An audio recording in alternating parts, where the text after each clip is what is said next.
الحمد لله رب العالمين والعاقبة للمتقين والصلاة والسلام على رسول خير خلقه محمد وآله وأصحابه أجمعين. أما بعد فأعوذ بالله من الشيطان الرجيم. بسم الله الرحمن الرحيم. لإيلاف قريش إيلافهم رحلة الشتاء والصيف فليعبدوا رب هذا البيت الذي أطعمهم من جوع وآمنهم من خوف. سانو مشرانو، نبی علیہ الصلوۃ والسلام سیرت مشهور کړو د هاشم حالات بیانولو. امام مالک رحمت الله علیه او امام شافعی رحم الله فرمای هاشم خپل اصل نوم چې و نو دا عمر و. مکه کې قحط راغی نو هاشم په شوروا کې روټۍ چې دنو دا به چوره کوله ماتوله او په اهل مکې والا باندې به خوړله. دیو جنا هاشم ته هاشم ویل. هاشم دا د حشم نه دی او حشم معنی دا چوره کول. هاشم دا غینا اسم فاعل صيغه ده. او کله چې به هم په مکې والا قحط راغی نو د بار بار چې کم سوري خلکو په هغه باندې به خپل چورې روټه چې دنو دا به په خوړله. دا یو پیرانه دا به بار بار به کول. ډیر زیات سخی انسان او په دسترخوان جیونو دا وسیع و هر ټیم به خلک ناست. غریبانانو د پاره مسافرو د پاره او خان چې دینو دا به ورکول، مسافرو ته به هم ورکول، غریبانانو ته به هم او خان چې دینو دا به وته ورکول. دویم دا چې دا ډیر زیات خوبصورت انسان وو.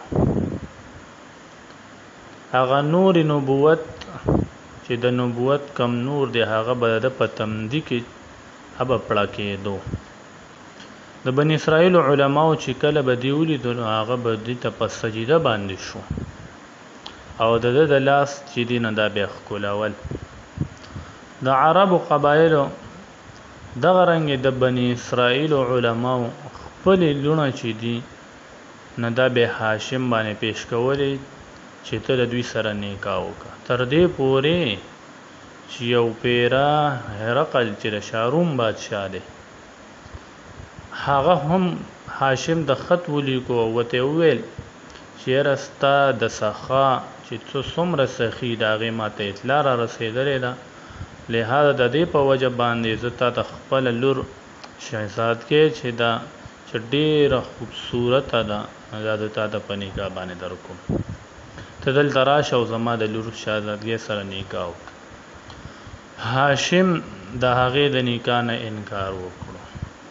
او د بادشاہ مقصد سو هغه داو چې هغه نور نبوت چې کم د هاشم په تندي کې پړه کیږي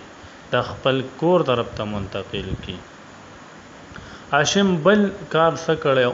بل کار ادا کړو چې د قریش خلکو د پاره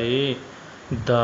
تجارت چې دنه دایجه طریقې چې دنو دا روانه کړو. په کال کې با قریش بیا دو پیری تجارت لپاره چې د بقابلیت دي، یو به د ګرمۍ په موسم کې یو به د یخنۍ. نو د ګرمۍ په موسم کې به شام طرف ته او د یخنۍ په موسم کې به یمن طرف ته چې دین دا بتلل.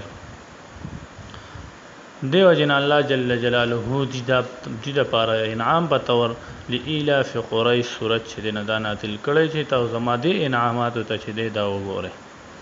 بل هاشم دوی چې وونو د حج په ورځو کې په حاجیانو باندې به غوښه او روټۍ چې دنو دا به خوړه، ساتوان شو، کجوري شوې، دغه رنګ د دې سره زره او بشوي د به حاجیانو سکلي په مینا کې، په مزدلفه کې او په عرفات کې هم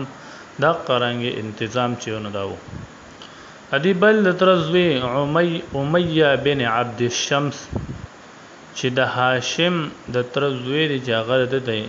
سخات او قتل او د تمام عربو چې بیا د دې قدر ته وکتل چې د تمام عرب خو د ډیر زیات قدر کوي نه تربور ونه پاغه باندې هدا ګرانه و چې د لسن چل چې د خلک دومره قدر کوي نو هغه به هم کوشش کو چې د خلکو ډیره زیاته مهمان نوازي وکي خو لیکن هغه بیا هم د هاشم مقابله چې دنو دا نشو کول اگر چې د هاشم په دولت په مال او دولت کې ډیر زیات سیوا خو لیکن په لګولو کې د هاشم مقابله چې دنو دا نشو کول د بنو امیه عداوت سلسله د امیه بن عبد الشمس نشورو شیوا نه یوالدی هاشم د تجارت قافلې سره روان دي په سفر باندې پلاره کې مدینه منوره کې قیام وکړو هلته کې په بازار کې یو زنانه تیره ده په هغې باندې نظر پریوتو چې ډیره زیاته خوبصورته وه بله دا چې پرده پوخ او شرافت زنانه وه نه هاشم چې کله دا ولیده نو تپوس یې وکړو آیا د ښځې نکاح کړې ده او ګنې ده کړې معلومه شوه ورته چې یاره د ښځې چې دی مخکې نکاح کړې وه د اصیح بن جلاس سره هغه نه دوه زامن دي یو عمر یو معبد دی خو وروسته ورله بیا هغه چې دی نو دی طلاق ورکړی دی هاشم چې دا واورېدل نو خپل نکاح پیغام چې دی نو دا ورته ورولېږو چې کله دې ته پته ولګېده چې هاشم نکاح رالیږلی نو هاشم د نسب شرافت هم و دغه رنګې دغه خپل اخلاق هم و نو هغې دا نکاح پیغام چې دی نو دا قبول کړو نکاح وشو او د دې د بیبي نوم سلمه بنت عمر سلمه بنت عمر چې دا د بنو نجار د قبیلې سره تعلق لري د نکاح نه پس هاشم یو دعوت وکړو چې تمام قافلې والا په هغه دعوت کې شریک وو او د قبیلې خزرج هم پدې کې وو هاشم د نکاح نه پس ورځې په مدینه کې تیرې کړې د خپل زنانه سره زنانه چې دنه دای حامله شوه دا هغې نه بیا وروسته عبدالمطلب پیدا شو د پیدایش چې کله د دوی پیدایش وشو نو پیدایش په وخت کې د یو سر کې یو ویښته چې دی نو دا سپین و د هغې د وجې نه ده ته نوم چې دی نو دا شیبه کېښود د عبدالمطلب نوم دا شیبه دی